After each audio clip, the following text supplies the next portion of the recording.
Hi everyone and welcome to another Bad Comic Review. Today we are looking at Captain Atom Annual 1. This is from the first volume, which this one came out in 1988. And we start out with a UFO sighting of all things. This is not just a normal UFO sighting. There are some Air Force guys dispatched to check out the matter, but so is Captain Atom, on the promise that his son is going to be there. Well, it's a setup, of course, because inside of the UFO is this molting Major Force, who, much like Captain Atom, was going through his final stage of molting, where he's not quite coherent, which we saw with Captain Atom in issue 1. And of course, this is a setup by the government that they didn't bother to tell Captain Atom was going on. And this is how they're going to introduce Major Force to the world. So the Captain is fighting this creature that he doesn't know is Major Force, and he is suddenly hit by solid matter, because it turns out that Major Force, his power is different than Captain Atom's. When they created him, they tried to recreate the Captain Atom experiment, but they used twice as much alloy to do it, and they use a different megatonnage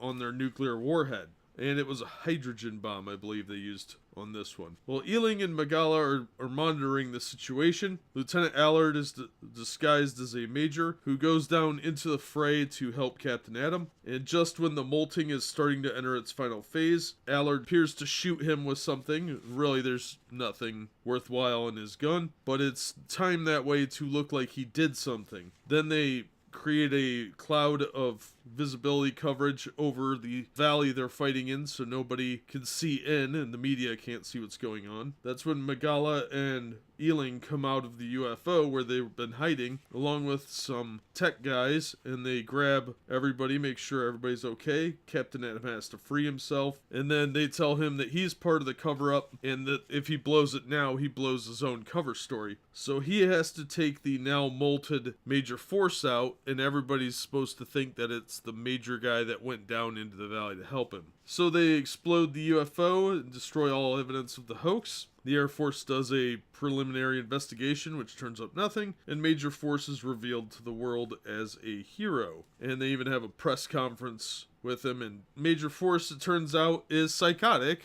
like we found out last time with issue 12, that he is a known murderer and rapist, and not exactly the most stable person. Even Magala makes a point of saying, hey, there's something really weird about his calmness with reacting to being thrown 20 years in the future. He's more concerned with not being in prison than anything else. So they try and create a hero motif for Major Force, but his psychosis gets in the way. He tries to stop a leaking dam, but he miscalculates and makes too much excess matter, and the matter gets caught in a helicopter, and the rotors get destroyed, and it crashes, killing 5 Red Cross workers. And he doesn't seem to care. Then a short time later, he goes in to save some people that are in a tenement hostage situation, and he floods the whole building, putting everyone, hostages and the hostage takers, in intensive care. And again, he doesn't seem to care. So it was a rough couple of weeks for him. 10 days specifically. So Captain Atom goes on TV and denounces Major Force, which does not sit well with Eiling. And Major Force shows up to have a chat with him, and they agree to go talk to Eiling.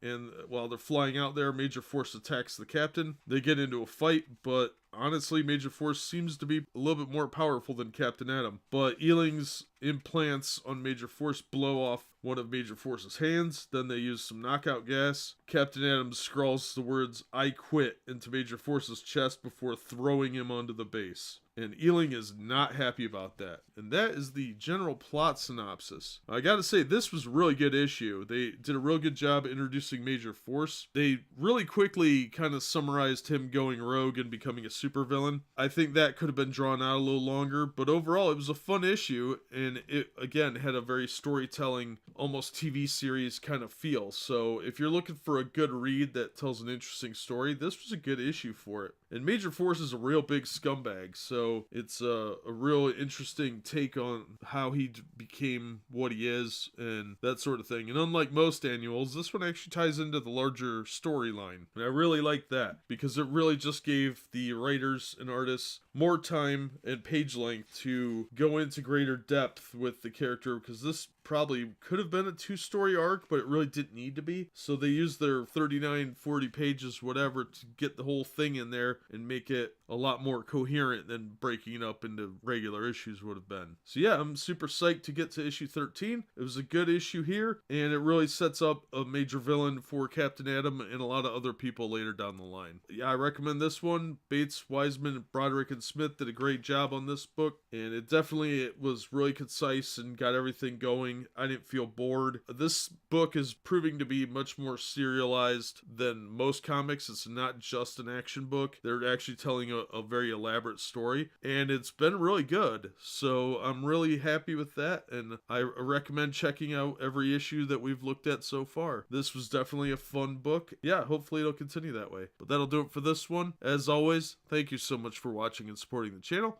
Be sure and hit like and subscribe, and we'll see you on the next one.